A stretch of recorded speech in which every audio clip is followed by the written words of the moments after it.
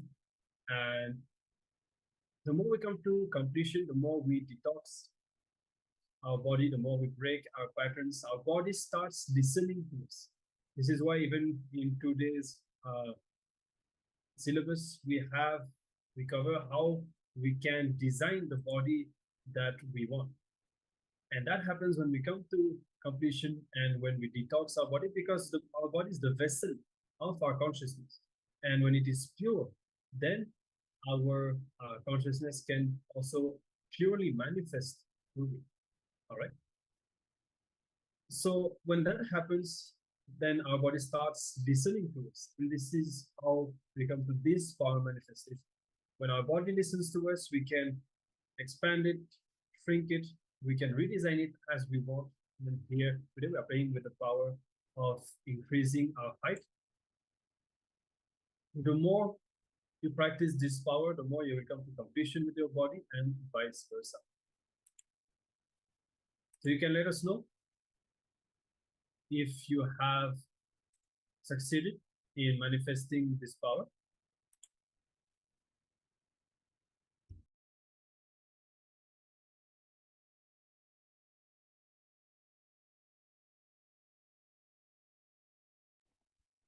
And congratulations for all those who were able to see a difference in the height.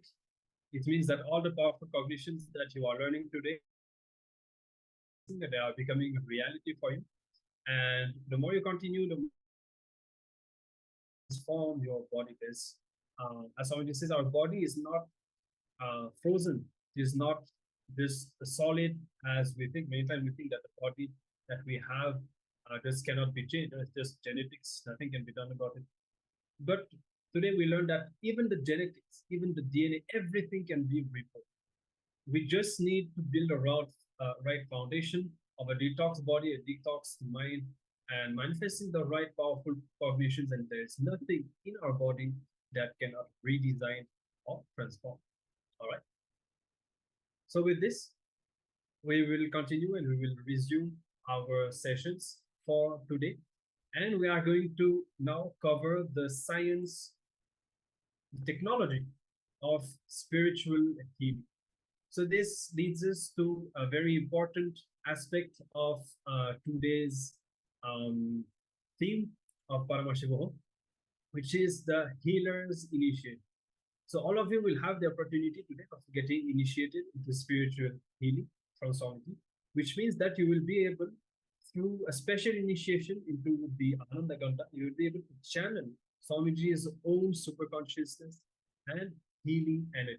And when you do that, you will be able to either heal yourself or others, depending on what you choose. And we'll be covering all the details of this initiation in the next sessions.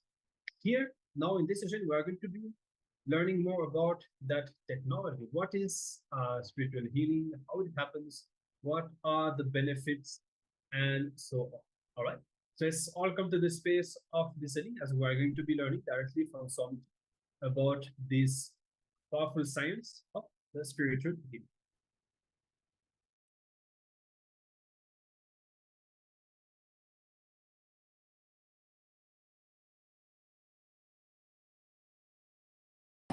In our human body, there are 7 energy centers, which we call chakras.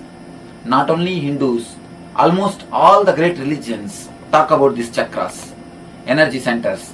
Now in modern day, the Kirlian photography, which is practiced widely in the Russian technology. Kirlian photography is just like X-ray.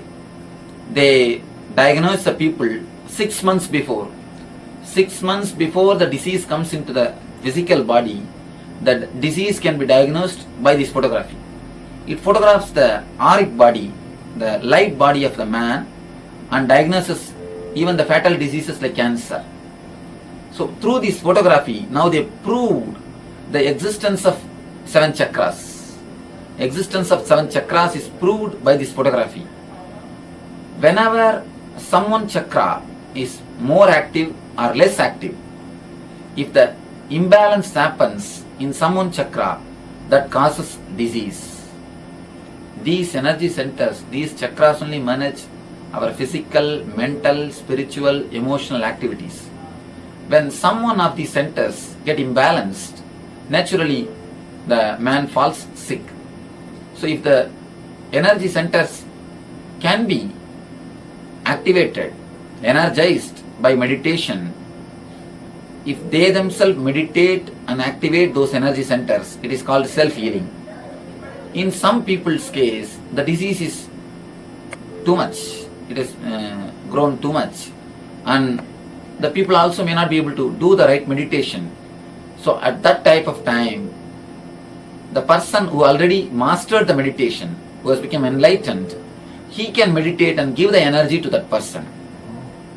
When we meditate and give that energy to that chakra, to that person, he gets healed. If the meditation is done by somebody properly, the energy can be created and be given. If he himself does the meditation and gets healed, it is self-healing. If somebody else does the meditation and gives the energy to him, it is healing. We may ask, can energy be given? According to Einstein, whatever exists is energy. So, energy is subtle matter. Matter is subtle energy. When matter can be given, when I can give this kerchief, when I can give something, some audio cassette to you, why not energy? So when matter can be given, energy can also be given. A right method and right technique is the only thing necessity for energy to be given. It is not that I only heal. I tried by divine grace to make this healing as a system, scientific system, because in ancient days it was practiced as a system. It's an inner science. I always tell the people, just like an outer science is a science, in outer science you can prove A plus B is C. The same way in inner science also, things are readable, provable facts. Just like Newton's theory speaks about the gravitation force. You can prove the force of levitation. The spirituality I call levitation. The outer science is gravitation, inner science is.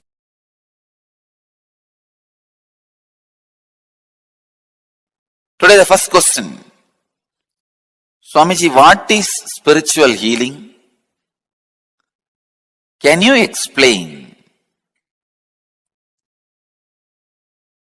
the way we can understand?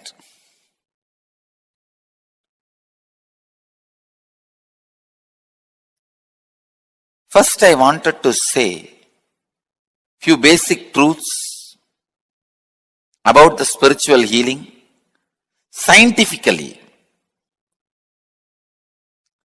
See, the other day, I was reading an article by Dr. Bruce Lipton,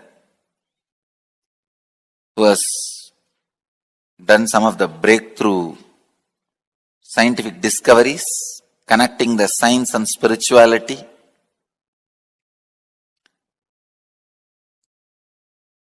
In his article, he is quoting a term called entanglement from quantum physics. In quantum physics, there is a term entanglement. Means, when one energy source entangles with another, they interfere with each other.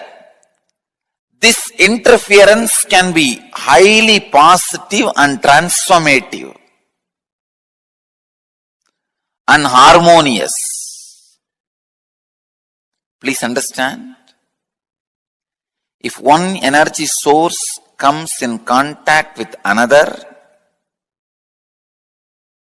if one energy source entangles with another, they interfere with each other.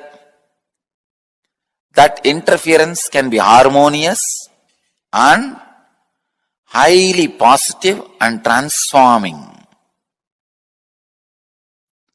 Another one physicist, Amit Goswami, he published an article in Physics Journal. In that, he very clearly proves entanglement directly affects human beings. Please understand, entanglement affects human beings. There are thousands of examples for entanglement. If you have some 200 pendulum clocks put on one wall, the wall can be any length. It does not need to be within certain length. It can be like China wall, any length. If you have few hundred pendulum clocks,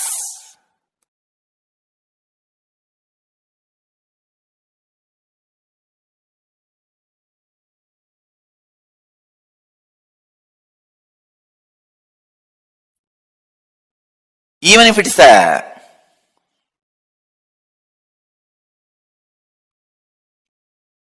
long wall, put hundreds of pendulum clocks and start them all at different times. See, within next few minutes, all the pendulums will swing in synchronicity.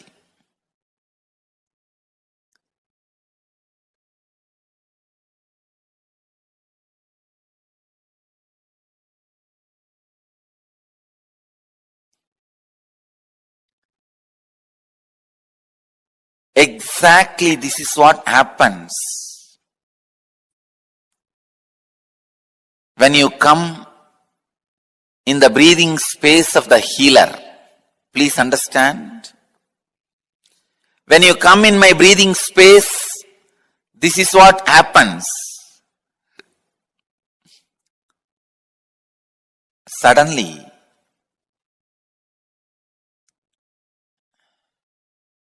your mind gets entangled with my no mind.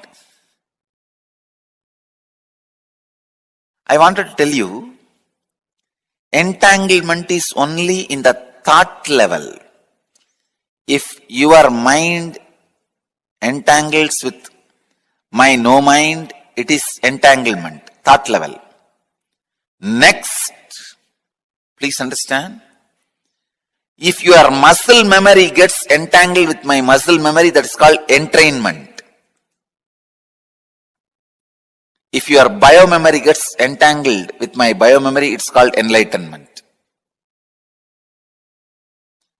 Entanglement can move to entrainment, then entrainment can become enlightenment. You need to know a few things. How this healing happens. See, healing happens in the entanglement level. Kundalini awakening happens in the entrainment level. Levitation happens in deeper than entrainment. I can say momentary enlightenment.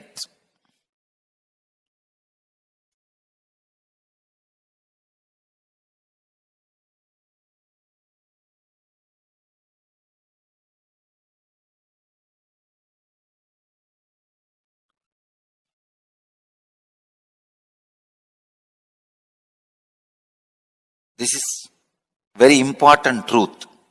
This truth about the entanglement, because this opens many doors, many possibilities, many understandings.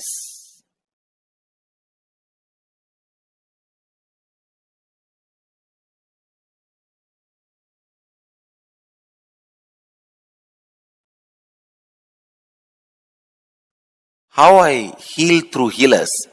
Because all my healers are pendulum clocks. Any other broken little altered pendulum clock, I add it in one wall. Both clocks start swinging synchronicity. Understand? That's all. Each one of my healer is my pendulum clock. If you are little broken, disturbed pendulum clock, if both are hung in one breathing space, your pendulum also starts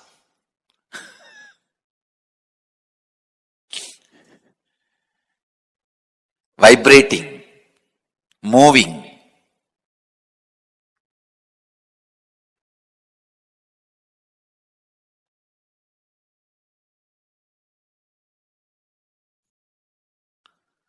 the same tune.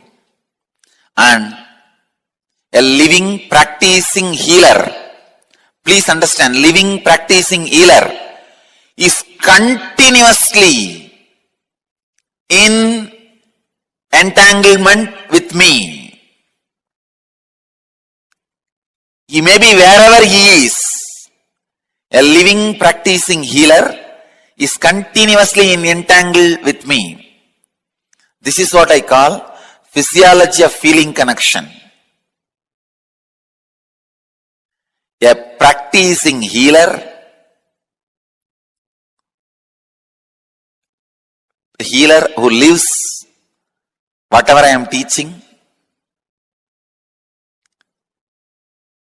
as long as he retains a feeling connection, the very physiology becomes different.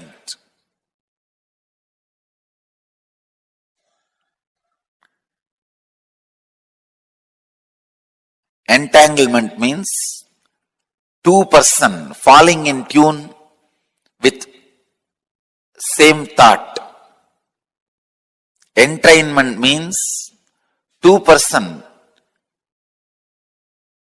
falling in tune with the same idea. Enlightenment means two persons uniting beyond ideas.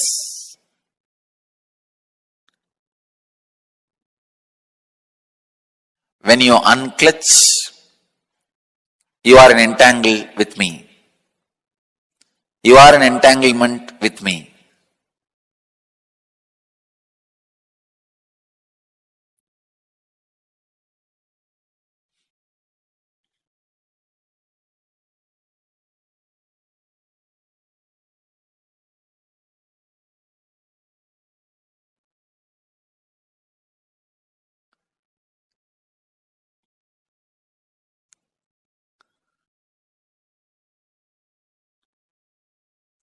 This again opens a huge door. Then is the thoughts of a healer going to affect us? I say yes. That is why I am telling you, go to a person only who is thoughtless and beyond mind. Do not receive healing from ordinary Reiki healers, this healers, that healers. No. Receive only from enlightened being. And all my healers, during the moment of healing, because they are entangled with me, they represent me, and it is equivalent to you receiving healing directly from me. You don't need to worry at all, doubt at all about my healers. Understand? This is the physiology of feeling connection. When you have a feeling connection, your very physiology is different. And feeling connection has its own physiology. When you have feeling connection, your physiology is different. Feeling connection itself has its own physiology.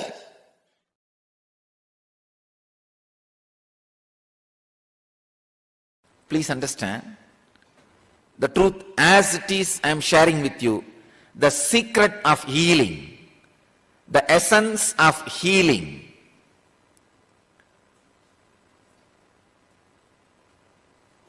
The definition of healing. Just be. You will heal your body and people who are around you and the whole cosmos. Please understand. Just be, nothing else. Be in your body. As on now, you know one thing, you are having a body and you are aware of having a body. You are being aware of having a body. Please understand. Just be inside what you think as your body. That's enough. You may think, what is this? That is what we are doing. No. You think you are inside your body. You are never inside your body. Be inside your body. First thing will happen to you is you will heal that intense pain and battered consciousness you are carrying. When you decide to be inside your body, the power of present moment will work on you. Power of the present moment always heals your system. That is why I am telling you again and again and again, I am reminding you, just come back to your body. Just be. Even now, decide till the end of this satsang, decide you will be heavily present, intensely present in your body. You will see healing happening in you. Be. Just be in your body intensely. Suddenly you will see the compassion biomemory, intelligence biomemory, awareness biomemory, all of them are kindled, awakened in you for no reason, because being is the right button you need to push. Be intensely inside your boundary, inside your skin, in this moment. You will really see your body, mind, inner space gets intensely healed. Nothing else needs to be done. Anything else is a ring attached to the gadget for easy pulling and pushing. To heal the cosmos and to heal yourself, you don't need anything else. Just be. Biggest problem is we think that be is too simple or too difficult. Don't decide it is too simple and think it will not bring the result. No. Don't think it is too complicated because you failed last few times and stop making effort. No. Neither thinking it is too simple, it will not bring effort, bring the right effect on you, nor thinking it is too complicated, it will not be possible for you, is going to help you. Just try to be now. If you are not able to do after half an hour, forget about it. It's okay.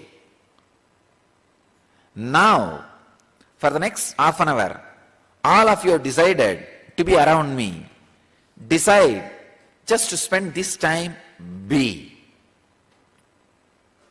Once you catch the taste of being, just be. I don't need to inspire you continuously. I don't need to give sermons to put you into the Vedantic experience. No. Your very living will be healing you and the cosmos. Just learn to be. You will heal yourself and the world. Even if you are not in the field of healing, if you want to heal yourself and the cosmos, I am giving you this process of technique. Just be. Intense compassion will start oozing out through your very system. Nothing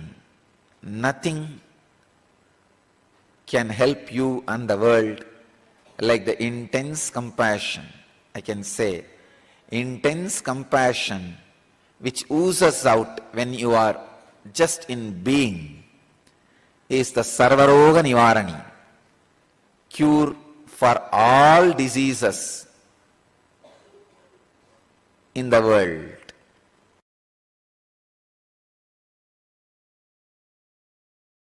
Anandagandha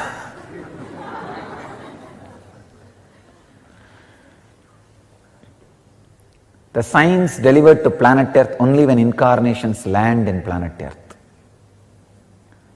I can say this is the ID card of incarnations. Social security number. Driving license, maybe I can say flying license.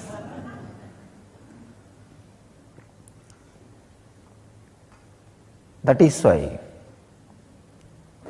the truth, the secret knowledge about Anandagandha first time becomes available to the mass, because it is only now the necessity to reach the mass and possibility to reach the mass for enlightened beings have happened. One, the necessity to reach the mass has happened only now because there is no one geography dedicated to the enlightenment science. Till my last predecessor, there was always one geography dedicated to these great truths. They don't need to reach to the mass. If they create one group and create that, transmit that science, it's done and they take care. But unfortunately, after the India's independence, worst calamity happened to the planet Earth is the geography dedicated to enlightenment is destroyed. It lost its uniqueness in the name of pseudo-secularism. Understand, real secularism is taking the essence of all religions and using it, experiencing it. But the pseudo-secularism, discarding all great truths of all religions and living your own materialistic culture. Anyhow, so the planet Earth is now swindled. So now the necessity to reach the mass has happened. Second thing, the possibility to reach the mass has also happened. So understand, the need to reach mass and ability to reach mass has happened first time in an incarnation's life. After these two happened, maybe I am the first guy happening.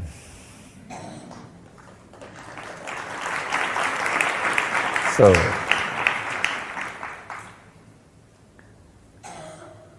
that is why I have to set all new trends. All pathfinders are path breakers. That is the reason the science of Anandagandha is revealed to the world first time. That's a source of superconscious healing. Understand? You have 7 major energy centers. About these 7 major energy centers, almost all religions talk. The 8th energy center, where all these 7 merge, become one with, is what is Anandagandha. That is why I say it is not even a separate chakra, it is a space, source of superconscious energy, where the matter comes in direct contact with consciousness, where the consciousness is directly touching the matter.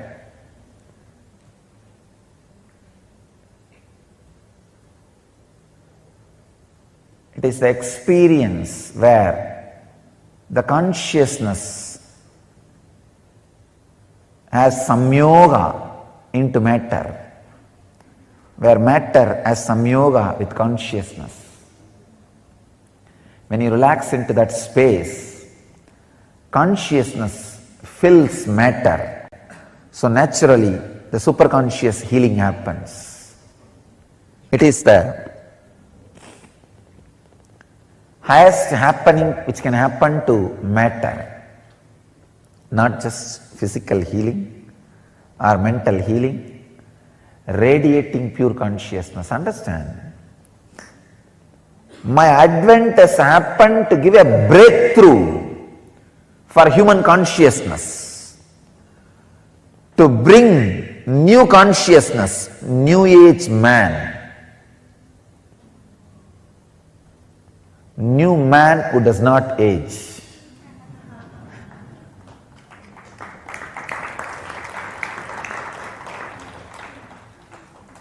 New consciousness, the source of Anandagandha,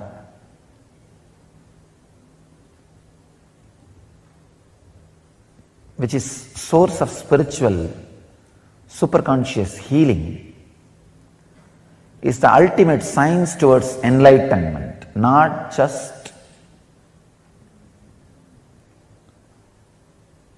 physical healing or mental healing. Physical healing also happens because your very DNA structure gets re-altered when you relax into superconscious state. The other day I was reading a book, The Biology of Belief. A great scientist who has done a great service to spiritual tradition.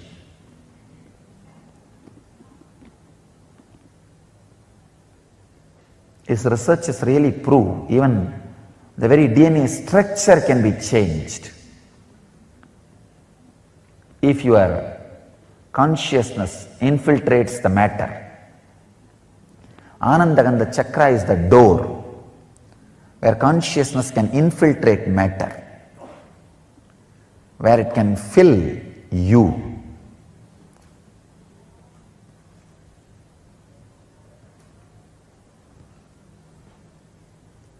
Where it can give you the extraordinary conscious experience, means breakthrough in human consciousness. I tell you, even the definition of enlightenment I am updating and upgrading. Understand, I am not only updating the definition of enlightenment, I am upgrading the experience of enlightenment to human bodies.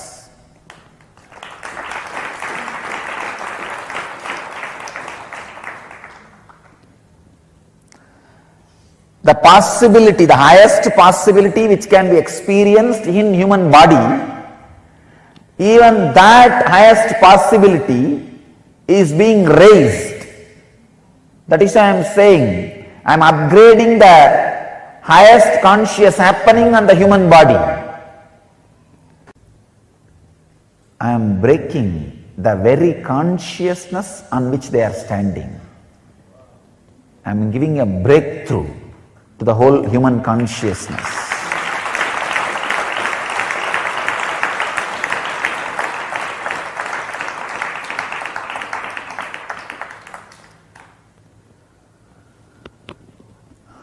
I am inviting all the people who feel the sacredness of my work, my contribution to the human society, to drop small differences, to drop all these petty ideas, one or two if you carry, and gather together to spread this science to the world and protect it without being extincted, destroyed by these unconscious groups, establishments. I am giving open invitation. Whoever feels helped by what I am doing, sympathetic towards what I am doing, feeling friendly for what I am doing, feels this ought to be done to save planet Earth, I invite all of you to drop these petty, foolish, small ideas, self-centered sufferings. If you are self-centered constantly, you will create suffering for you. Drop all those foolish things. Let's stand together to preserve, protect and spread this great science of Anandagandha, the great process of giving breakthrough, great breakthrough, transformation to human consciousness. The very science itself cannot be described in one session. I'll try to give you the glimpse.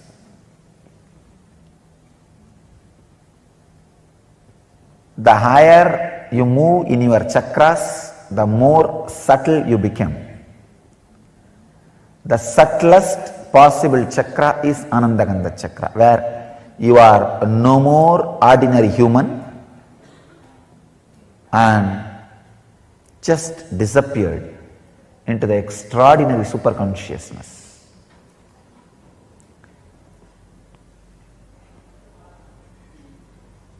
The technique or the process is two. One, if it has to be done just by your effort, unclutching. If it can be done with my effort also, process. If it has to be done only by me, initiation.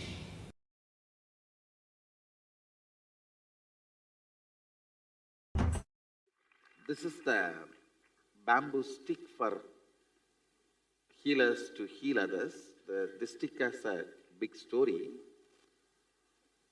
First time I started initiating others into healing in a Jiva Samadhi, means a living tomb called Neru Sadasiva Brahmendral Samadhi. In Tamil Nadu there is a Jiva Samadhi of a great enlightened master, Sadasiva Brahmendral.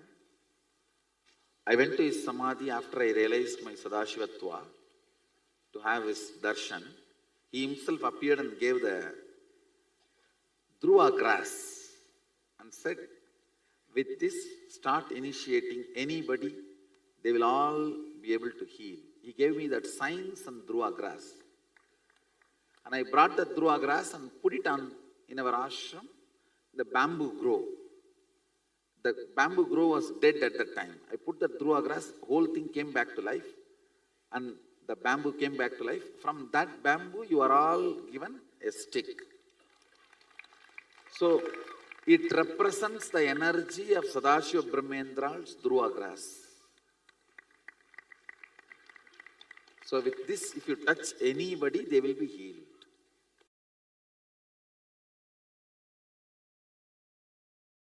In the healer's initiation, I take the oath till you achieve the state of eternal consciousness. I take the responsibility of guiding you even if I leave this body. That is a promise taken by a master, given to a disciple at every initiation. This is traditionally the master is supposed to take this oath. When he initiates a disciple, and not only traditionally, it is a responsibility of the master. Master will see that you achieve that state. Till you achieve that state, constantly he guides you to that, and it's a big responsibility. When you take that responsibility, even if you leave this body, even if I leave this body, it is my responsibility to guide them, to help them, so that Sangha, the people with whom I am involved, with them I live 33%. Means, even if I leave this body, it is not that I will stop working. It will continue to, my energy or the energy which is operating through this body will continue to work through the teachings and through the Sangha.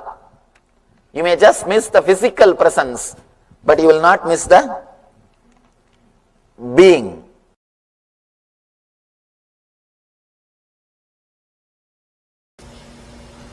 Before you take the oaths, please be aware that to become a healer. That's all. Oath 1. I hereby swear that the power given to me by Swamiji will be used for the service of all, both animate and inanimate. Your first oath is never to refuse healing to anyone or anything in need of it. Be they people, animals, plants or inanimate objects. Any personal conflict or difference in ideology should never affect your healing. After all, this healing power is not yours to give or refuse. The power invested in you flows from a divine source. And the divine does not distinguish between right or wrong, saint and sinner. Divine mercy is unconditionally available to all who ask. The healing system I offer you has been created and perfected over the ages by the greatest ancient masters. It is a culmination of centuries of rigorous tapas. In fact, the original system developed by Patanjali was so sophisticated that it was beyond the comprehension of all. But a select few, the great spiritual masters who followed him, poured their life into simplifying the system and made this precious gift of knowledge available to all. In order to cherish this legacy and truly be benefited by it, you must be willing to drop your ego and share this gift with joy and compassion. The only reason you can have for refusing the healing would be if the person is likely to violate your person or property. If he is a thief, if you feel that by letting him in, he may disturb your property or you, only then you can refuse. But please ensure that your personal opinions are not influencing your decision. Actually, after initiation, you will find that this attitude comes upon you naturally. In the presence of this tremendous healing energy, petty considerations like differences in religion, ideology, or personal conflicts simply won't count anymore. For starters, try this exercise. For a moment, close your eyes and imagine that your worst enemy, mother-in-law, someone who has really hurt you in the past, has approached you for healing. Can you bring yourself to consent? If you feel certain, can you heal him? Without hesitation and humility and love, you are ready to take the next oath. Understand? Even if your worst enemy comes and asks for a healing, you cannot say no. Because this is a gift created by the divine masters, not for one family or one group. It is created for the whole world. One thing, we always have our own prejudices. He is right, he is wrong, but from his view you are wrong. So you cannot hold on to your views that if somebody is right or wrong as far as healing is concerned. It is for the whole world. It is for the whole world. You cannot say no to anybody, even any animals or the plants. So many animals or plants are having the benefits of healing. I have seen so many cases. When I go and touch the plants started giving flowers, started giving drumstick tree, it was not giving fruit. She healed and it started giving fruits. And there are thousands of instances.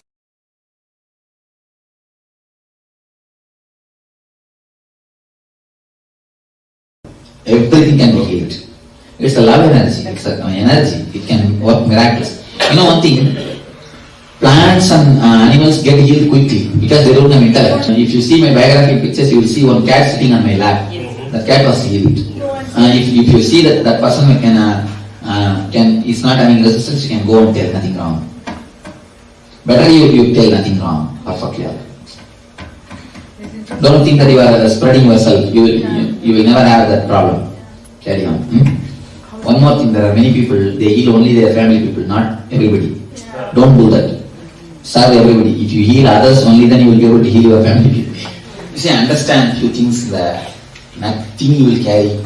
Simply you will die without even your clothes. You cannot carry even your clothes. Understand that one thing.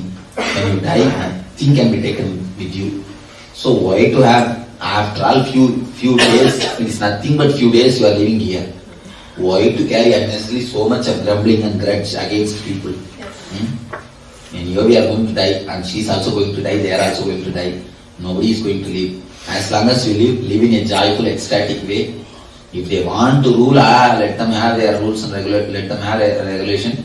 You just safeguard your life without being disturbed by them. Just don't bother. Don't carry any wound in you. By carrying the wound in you, you will be continuously disturbing you.